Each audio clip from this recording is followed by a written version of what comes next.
lose to the likes of you again! That was a blast!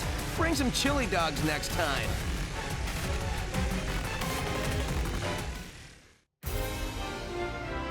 Before you all ask, yes, I know, why am I making Sonic the Hedgehog 4 video a couple weeks before Sonic the Hedgehog 3 came out? Well, I watched it, and being able to make a video comes down to taking free time that you have and also being able to put the video together, whether it's doing the voiceovers or editing. So now that I finally found the time to do all that, let's get right into it. But before I begin, please hit the like and subscribe buttons because I'm hoping to get at least 3 likes on this video, and once again, and I know I'm reinstating my goal for this year to be able to get 100 subscribers by 2026. And I'm really hoping that everyone will show a little bit of cooperation. Thanks so much, everybody.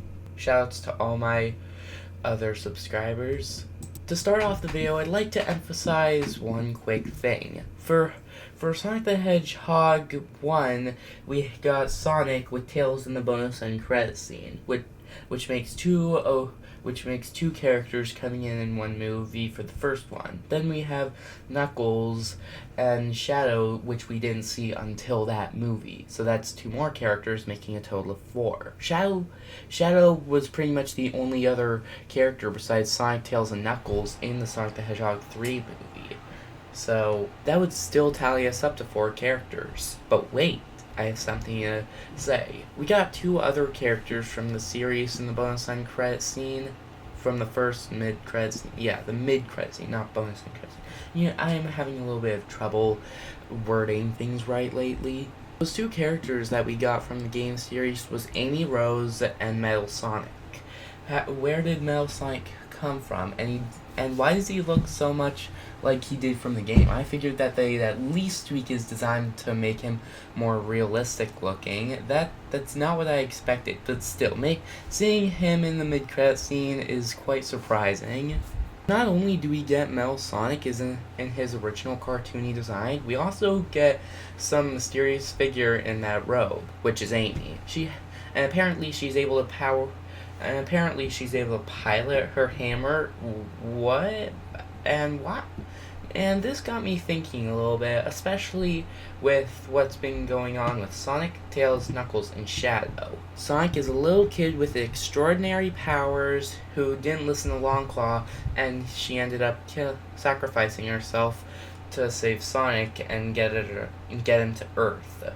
But when Tails comes in the second movie, he uses his own powers of speed with his own flashy yellow light. It's not the power that the echidnas were after. They had their own power, and Knuckles proves that. And then there's Shadow, who's able to tamper with his own power, which comes from the power of chaos energy. How could this relate to the Chaos Emeralds and the Master Emerald? Well, here's my theory. If the echidnas were part of were apparently the bad guys who used the Master Emeralds to fight off entire armies. Apparently they weren't the bad guys. Apparently the owls just wanted to keep the Master Emerald out of the wrong hands, who they thought were the echidnas. Could part of those war be... Could that echidna also somehow have fought with the Master Emerald? Could Shadow have been a witness from long ago who watched the Chaos Emerald, the Master Emerald be forged by the Chaos Emerald? It's really something. But since his power comes off of the Chaos energy, it makes sense how he's able to use the Chaos Emeralds and Master Emeralds too. But still, he probably had his own power long before as well. And then there's Amy being able to pilot her hammer in mid-air. That's what really confuses me. I managed to come up with the most logical theory that they're all from the same planet.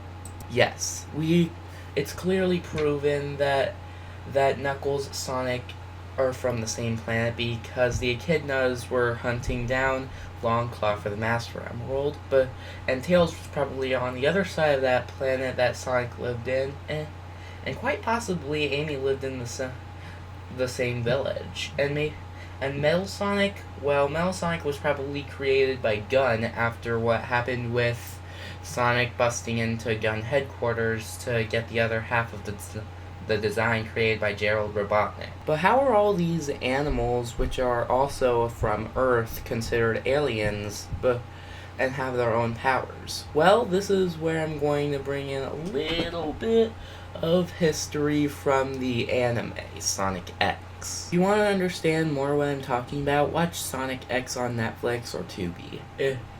I'm sure that you'll really find a little bit of information from them there. Again. At the end of Sonic X, it's apparently discovered that Sonic's world and Earth were apparently one planet until they split apart, isolating the humans from the mutated animals, I guess. Because that's kind of what the aliens... Because that's basically what Sonic and his friend and his animal friends are. They're basically mutated animals from Earth. Well, I guess mutated isn't exactly the right word. More like, evolved? Which would explain why they're humanoid. Should this be in a similar timeline to what happened in Sonic X, then you should probably watch Sonic X and Sonic the Hedgehog 3 and 2 and 1, and quite possibly Knuckles if you kind of want to make sense of what I'm saying. Shall this be the case, it would explain why the animals from Sonic's world, being the evolved humanoid creatures that they are, were able to adapt on the planet that's separate from Earth, which also explains why the owls hid the Master Emerald on the Earth in the first place. The animals having adapted on that new planet from which was created from what possibly could have been Earth is what created the smaller animals known as Flickies, which in the game series is what powers Dr. Eggman's robots, that's just cruel. But those are just some animals, like walruses, birds, bunnies, but then again, there are some animals that seem to be a lot more evolved, like hedgehogs, echidnas, and apparently cats and foxes, and quite possibly more from whatever village Tails is from. And Sonic Forces seems to open up a wide variety of different humanoid animals. In fact, that's kind of the gameplay that I'm showing right now. That's just one possible theory, though, that it was similar to how things were in Sonic X. But keep in mind that Sonic X's second season is supposed to take place during Sonic Adventure 1 and 2. The fight against Chaos and the Chaos Water Body and Sonic Adventure 2 with Shadow the Hedgehog. But you know what really surprised me during Sonic the Hedgehog 3? Well, to sum it up, in Sonic X, Shadow apparently decides to save Chris and Earth because Christopher reminds him of Maria. Unfortunately, we didn't even see a kid who reminded Shadow of Maria. That's not how it worked that time. I figured at the least we would have seen, I can't believe I'm saying this, but JoJo. I mean, if we would have seen JoJo make an appearance and somehow change Shadow's mind, that would have been, like, so cool. I mean, wow. Anyway, the other possible theory is that many animals were shot up into a different planet that's probably were shot up into space and quite possibly outside of the solar system that Earth is in. And it's probably how that other Goldilocks planet was discovered. Although I kind of highly doubt it, because Shadow was discovered in in the 1970s, which means that would have to be done in like the 1800s. And I'm not even sure if the rocket was invented back then. I can't believe I'm coming up with such a ridiculous theory. But Amy might not be the only one that we see in Sonic the Hedgehog 4. We could probably even see Cream and Cheese. We could probably even see all of Tails' village. And maybe even Tails' mom. Heck, I'd even go and say that we could see Styx the Badger. Nah, I take that back. I mean, if you haven't watched Sonic Boom on Hulu or played the games, then you'd know why I'd take it. Then you'd know why I'd take it back. But wait, I'm not done. We still have the real end credit scene with Xiao picking up one of those rings that apparently bind his power together. I would love to see a story with Xiao the Hedgehog that's in like 6 episodes, and he and Dr. Robotnik need to get back to Earth and need to stop some other powerful force from getting to Earth.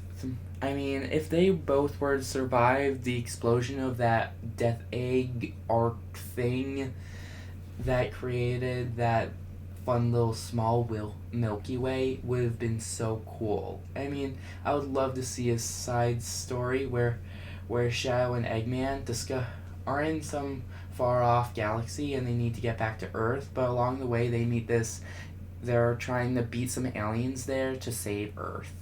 Dude, that would be so cool. And then in the final episode, Dr. Robotnik and Shadow make it back to Earth, and then Dr. Robotnik Shadow is trying to get back into Montana to get Sonic and his friends, but they're not there because of some crazy event that happened with Sonic meeting Amy, and they're probably just waiting for him to come back for his birthday redo. And in the end, Dr. Robotnik and Shadow fight the aliens. I mean, these are all just theories. Just saying that now. But let me know what you thought of this video. I've been going for longer than anticipated. Leave a like, please. Once again, I'm hoping to get 3 likes, and hit the subscribe button. I'd really appreciate it. And you'll get a shout out in the next video. And hit the notification bell. Love you. I have to take this call. Bye.